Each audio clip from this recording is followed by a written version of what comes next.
Wenye viti wa mitaa, nyinyi ni wenye viti wa kamati za ulinzi na usalama katika mtaa. Huko ndio waliko watoto wetu hawa wanaofanya uhalifu. 3, mzuka japo inapungua, lakini uhalifu, vibaka. Kwa nini wananchi wasilale salama?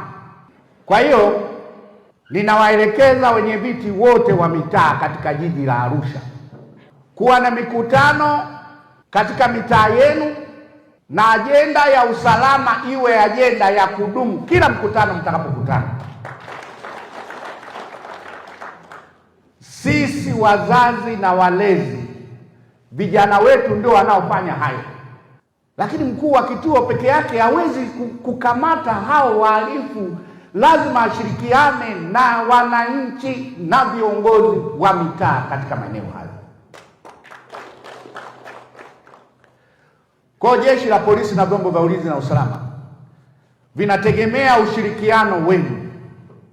Kwa hiyo nasimama hapa kuongea na nyinyi kwa mara ya kwanza kama wenye viti wa mitaa kusema uhalifu sasa basi katika jiji la Arusha.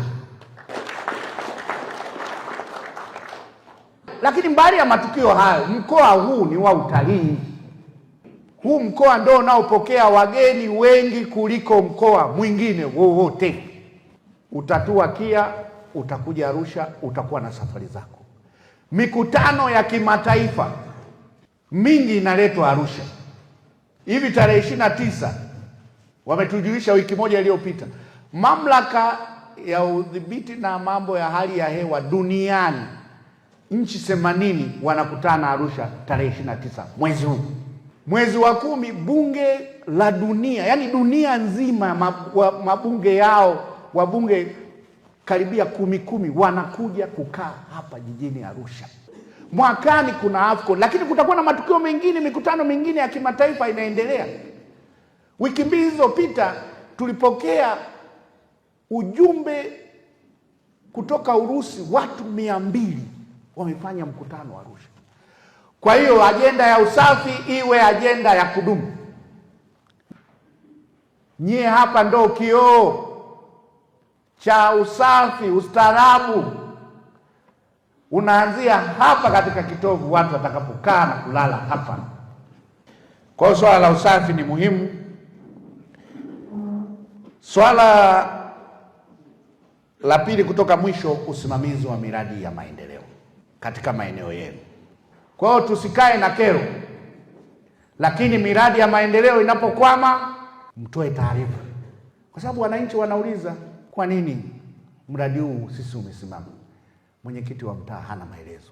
Nishawaambia watu wa TARURA, wanakuambia kuna barabara fulani tutapitisha greda sijui nini, mnaenda pale hamuonani hata na mwenyekiti wa mtaa, mnapitisha tu greda ambayo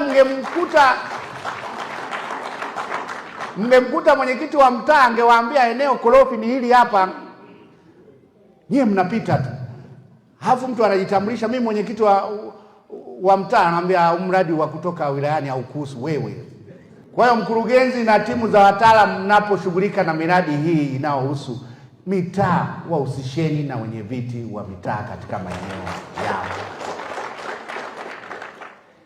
Hata mabarabara, tunataka kupanua barabara ya Arusha kwenda Kisongo. Unalipaje fidia kama mwenyekiti wa mtaa hawezi kuwatambua na kukusaidia hawa watu? Kwa hiyo wenye viti wana umuhimu wao katika miradi yote tunayoitekeleza.